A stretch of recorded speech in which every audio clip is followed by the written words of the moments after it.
Assalamualaikum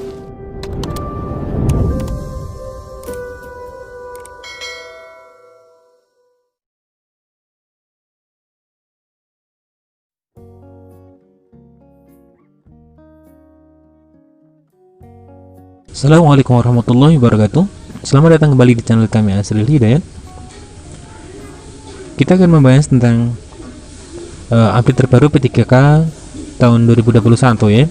Ini ada formasi yang bisa menjadi acuan ketika nanti teman-teman guru yang ingin mendaftar menjadi P3K itu bisa melihat formasi mana yang ingin dilamar seperti itu ya. Nah, sebelum kita menyajikan data itu, kita coba kembali ke diskusi ini ya, Kementerian Pendidikan dan Kebudayaan dengan pemerintah daerah mengenai seleksi guru P3K tahun 2021. Nah, di sini kita akan bahas tentang pengajuan formasinya ya. Pengajuan formasi ini belum pernah kita bahas. Nah, agar kita mengetahui alurnya bahwa pengajuan formasi ini perlu dilakukan hal-hal yang perlu dilakukan oleh pemerintah daerah ya. Teknis pengajuannya seperti ini. Pemerintah daerah itu yang pertama, formasi sudah pernah ditampung dan ditutup tanggal 31 ya. Nah, artinya pemerintah daerah itu harus mengajukan itu tanggal 31 Agustus 2020 itu ya. Nah, itu sudah mengajukan. Kemudian formasi saat ini dibuka lagi khusus untuk formasi guru P3K khusus ya. Nah, pemerintah daerah perlu mendapatkan 4 dataset, yaitu Dapodi, kemudian informasi yang sudah diajukan pada bulan Agustus, kemudian CPNS yang sudah lulus tahun 2019, P3K yang sudah lulus tahun 2019. Pengajuan formasi ini tidak perlu lagi dilengkapi dengan kualifikasi pendidikan karena akan diseragamkan oleh Kemendikbud. Nah, ini teknis yang pertama ya, hal-hal yang perlu dilakukan pemerintah daerah untuk mengajukan formasi dan mencapai kuota formasi. Yang kedua, kapan informasi ini dibuka? Rencana awal Desember. Pemerintah daerah akan menerima surat resmi pembukaan kembali informasi untuk guru P3K. Nah, ini bulan Desember otomatis akan surat ya. Akan ada surat di mana surat itu pembukaan kembali informasi ya. Yang ketiga, bagaimana dengan informasi yang sudah diusulkan? Maksudnya yang sudah diusulkan per 31 Agustus ya. Ada usulan yang tidak sesuai, misalkan guru bahasa Inggris untuk SD harus di drop atau nama sekolah tidak ada. Tapi pada umumnya yang sudah diajukan jangan diusulkan kembali. Nah, kecuali ada kesalahan ya. Kemudian yang keempat, apabila usulan P3K harus melampirkan SPTJM kesanggupan bayar oleh PPK, dijawab seperti ini, hanya diperlukan dokumen menyatakan SPTJM kesanggupan membayar gaji dan tunjangan PPK bersangkutan. Jika sedang pilkada dapat disikapi dengan tanda tangan sekretaris daerah atas nama kepala daerah. Nah, ini tentang pengusulannya, teknis pengusulan. Kemudian cakupan pengajuan formasi ya. Yang pertama, guru agama tetap ditampung pengajuannya di e-formasi, tapi hanya pengajuan sampai bulan Agustus ya. Nah, sampai bulan Agustus. Nah, tapi ini yang perlu kita tanyakan, apakah bulan Agustus itu memang benar sudah diajukan atau belum. Nah, seperti itu kan, karena tidak dibuka lagi penampungan formasinya yang di bulan Desember ya. Yang kedua, apakah formasi hanya dibuka kembali termasuk untuk satuan pendidikan formal? Ya, hanya untuk TK negeri ya. Jadi guru TK ini ada hanya untuk TK negeri. 3, apakah BKD juga mengusulkan P3K untuk sekolah swasta? Karena pendaftar bisa dari honorer sekolah swasta. Apakah kebutuhan guru swasta termasuk dalam formulasi kebutuhan guru? Jawabnya tidak. Artinya BKD hanya mengusulkan P3K untuk sekolah yang negeri ya, walaupun honorer swasta bisa mendaftarkan dirinya ya. Kemudian yang keempat, apakah seleksi guru P3K mengurangi atau meniadakan kuota guru CPNS? Tahun 2021 formasi guru CPNS tidak disetujui. Maka formasi yang sudah diajukan guru CPNS dapat diajukan kembali sebagai formasi guru P3K. Misalkan pemerintah daerah mengusulkan tahun 2021 untuk CPNS ya, guru karena tidak setujui maka dialihkan ke PPPK. Nah, ini di bulan Desember tentunya di formasi yang kedua.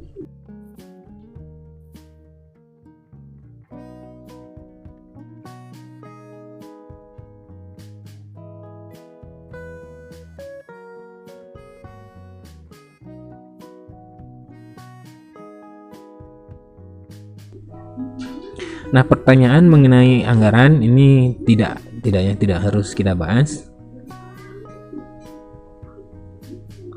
Nah, ini adalah tentang ini ya Bapak Ibu ya, tentang pengajuan formasi ya. Artinya formasi guru agama itu kalau memang dia sudah diusulkan di bulan Agustus tuh tertampung ya, harusnya tertampung. Kemudian untuk guru TK, apakah ada? Ada untuk TK negeri. Apakah sekolah swasta itu ada? Ada lowongan tidak, karena pengajuan ini BKD hanya menampung untuk sekolah negeri. Karena yang menjadi sasaran adalah guru honorer di sekolah negeri. Nah, kemudian bagaimana kiat-kiat kita agar kita mampu memilih dengan benar formasi mana agar kita bisa lolos seperti itu ya. Nah, saya memiliki satu data di mana data itu saya sudah taruh di Google Drive, nanti teman-teman Bapak Ibu guru bisa langsung download ya. Ini tentang data lowongan ya, atau data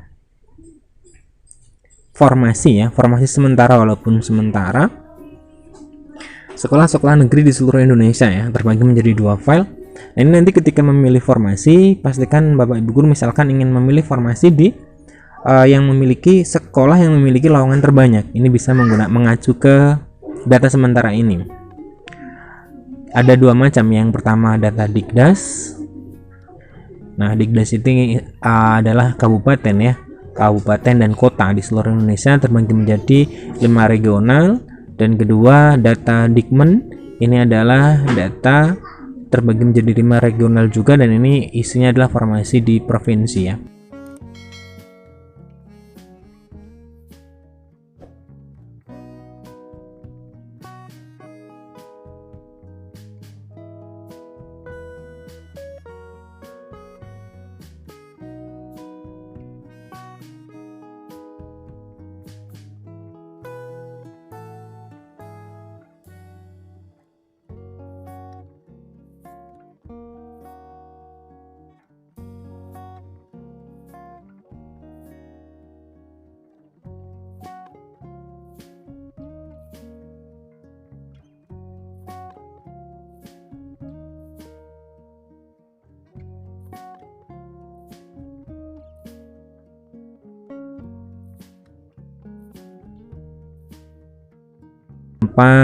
Banten, DKI Jakarta, Jawa Barat, Jawa Tengah.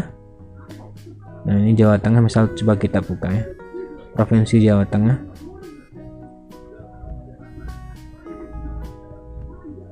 Nah, ini ya, seperti ini ya. Nah, kita coba buka untuk regional yang kelima ya, regional 5 dari Bengkulu, DI Jakarta, Jambi sampai ke Lampung. Ini untuk data regional 5 dari Dikmen ya. Dikmen ini provinsi, untuk Dikdas di kabupaten dan kota. Kita coba buka ya salah satu data, misalkan di regional 1, regional 2 ya, kita coba 2 di Kabupaten Aceh, Kabupaten Agam coba ya, kita buka di Kabupaten Agam. Nah, ini untuk seperti ini datanya ya, ID jabatan, kemudian ada jabatannya, ID instansinya, kemudian sekolah ID-nya. Nah, kita coba cermati seperti ini ya. Misalkan nih ya, ID jabatan 13, guru keterampilan atau pakarya ya. 0801 ID instansinya Kabupaten Agam, ID sekolahnya ini, NPSN-nya ini 1030820, namanya SMP Negeri 3 Palubuh ya.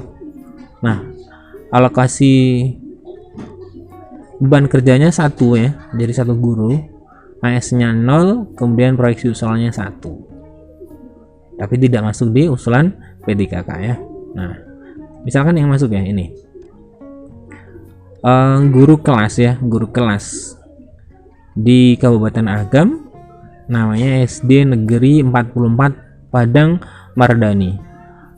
Alokasi beban kerjanya ada 7 ya, 7, kemudian 5 ASN 2, untuk memenuhi 7 maka dari 5 ditambahi 2, dan salah satunya adalah usulan di P3K. Nah, ini sudah ketemu ya, cara membacanya seperti itu. Kita coba cari yang banyak, misalkan tidak ada, ini mau satu ya. Nah, ini 2, coba 2 kita lihat. Nah, ini guru kelas, yang banyak memang guru kelas ya, karena guru kelas ya, dalam misalkan satu sekolahan itu minimal ada 6 guru kelas ya, dan semuanya ijazah BGSD ya.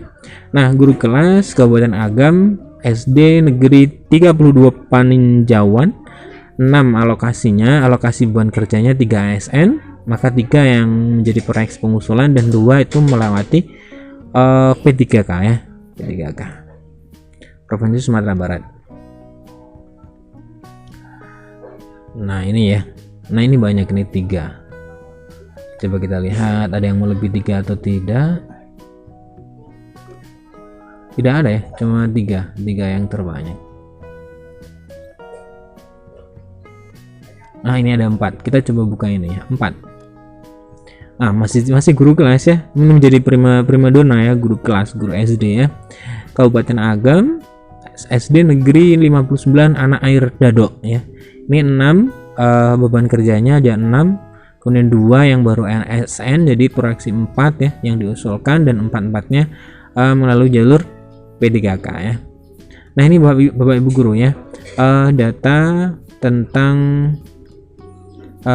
formasi ya, lowongan formasi yang nantinya ada di P3K tahun 2021, yang pendaftarannya ini menurut beritanya diundurkan ya, ada mundur di bulan Maret seperti itu. Nah, ini bisa di-download langsung ya oleh Bapak Ibu guru melalui link di deskripsi ya. Ini langsung saya tampilkan di deskripsi saja, langsung bisa di-download, tidak usah meminta izin ya. Karena saya lihat di beberapa channel tuh dia memproteksi linknya ya. Ini langsung bisa diunduh melalui link deskripsi ya. Terima kasih, sekian Bapak Ibu guru. Jadi saya simpulkan ya di tayangan kali ini. Jadi yang pertama untuk pengusulan itu sudah selesai di bulan Desember ya, Agustus, kemudian di bulan Desember pengusulannya. Tadi di bulan ini tinggal menunggu bulan Januari dan seterusnya di tahun 2021. Kemudian yang menjadi salah satu kunci, Bapak Ibu guru harus mendaftar yang sesuai dengan ijazah Bapak Ibu guru ya. Harus linear. Kalau guru SD ya harus dengan ijazah BGSD. Kalau tidak, harus sesuai dengan sertifikat pendidik yang Bapak Ibu guru miliki ya. Karena kalau misalkan tidak linear pun, kalau sudah memiliki sertifikat pendidik, nah itu yang digunakan adalah sertifikat pendidik.